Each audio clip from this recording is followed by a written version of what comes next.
CJP नावाचा एक पक्ष समोर येताना पाहायला मिळाला. त्यातून जे घडलं ते तुम्हाला सर्वांना ठाऊक आहे. ते कुणामुळे घडलं तर मराठमोळ्या अशा अभिजित दिपके यांच्यामुळे. स्वतः अभिजित दिपके आपल्याबरोबर आहेत. आपण त्यांच्याशी चर्चा करणार आहोत आणि जाणून घेण्याचा प्रयत्न करणार आहोत की अखेरीस कोणत्या वळणावर हे आंदोलन आहे आणि कोणत्या मार्गाने हे आंदोलन जाणार आहे. अभिजित, खूप खूप स्वागत. नमस्कार सर. अभिजित, या पूर्ण आंदोलनाला आम्ही जवळून बघितलं. आत्ता जो टप्पा आला आहे, या टप्प्यावर आत्ता अशी परिस्थिती तयार झाली की हे आंदोलन कोणत्या दिशेनं जाणार? राजकारणाकडे जाणार, समाजकारणाकडे जाणार, की हे अनेक देशांमध्ये जसं एक बबल क्रिएट झाला अशा डिजिटल मीडियातून किंवा सोशल मीडियातून आणि मग तो विझलाही, तशा स्वरूपाचा विझून जाणार? तू कसं बघतोस? सर, आमचं जे आहे ते आम्हाला असं वाटतं की हे एक पॉलिटिकल प्रेशर ग्रुप असला पाहिजे. कारण की काय ना, पॉलिटिकल प्रेशर ग्रुप याचं कारण असं आहे की जेवढे आंदोलनात लोक आले त्यांच्याशी मी रोज बोलत होतो, रोज समजून घ्यायला प्रयत्न करत होतो की या लोकांच्या मनात काय चालू आणि कशामुळे येत आहे.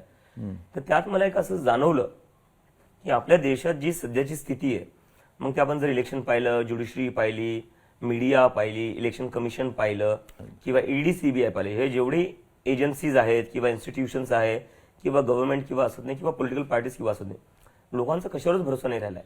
त्याचं कारण असं की ज्युडिशरीमध्ये लोक जातात, न्यायपालिकेत, त्यांना न्याय भेटत नाही. पण तिथं रुलिंग पार्टीची जेव्हा केस लागते त्याच्यावर लगेच सुनवाई येते आणि त्याच्यावर लगेच कोर्टाचा ऑर्डर येऊन जातो.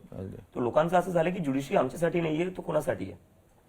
आणि सामान्य माणसाला न्याय भेटत नाही. पण दुसरीकडे आम्ही पाहिलं जिथं आमदारांची खरेदी विक्री होती त्याच्यावर कोर्ट लगेच निर्णय घेतो आणि तो रुलिंग पार्टीच्या हिशोबानेच देतो. त्याच्यामुळे ज्युडिशरीवर एक मोठा प्रश्नचिन्ह निर्माण झालेला अशा वेळेत. दुसरी गोष्ट म्हणजे जी सगळ्यात मोठी खंत लोकांना ती आहे ती इलेक्शन होतात, आम्ही मत देतो, पण 3 दिवसानंतर सरकार दुसरं कोणाचीच बनते, आम्ही ज्याला मत दिलं त्याची नाही बदलत. आणि ज्या आमदाराला खासदाराला आम्ही मत देतो तो आज रात्री या पक्षात असतो, उद्या सकाळी उठलं की दुसऱ्या पक्षात असतो. आणि ED CBI हे करप्शन संपवण्याच्या जागी ज्या लोकांना पार्टी बदलायची त्या लोकांची मदत करते. आणि मीडिया जी आहे ती मीडिया आता लोकांचा आवाज बनवून राहिलेली नाही.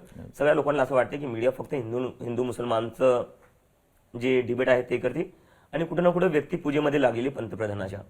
ते या सगळ्या गोष्टींमुळे एकंदरीत आपल्या देशाची जनता जी मला आहे ते कळालं या प्रोटेस्टमधनं, ती वैतागलेली आहे आणि त्यांचा भरोसा संपत चाललाय पॉलिटिक्सवरनं, सरकारवरनं आणि जेवढे आपले इन्स्टिट्यूशन्स आहेत त्यावरनं.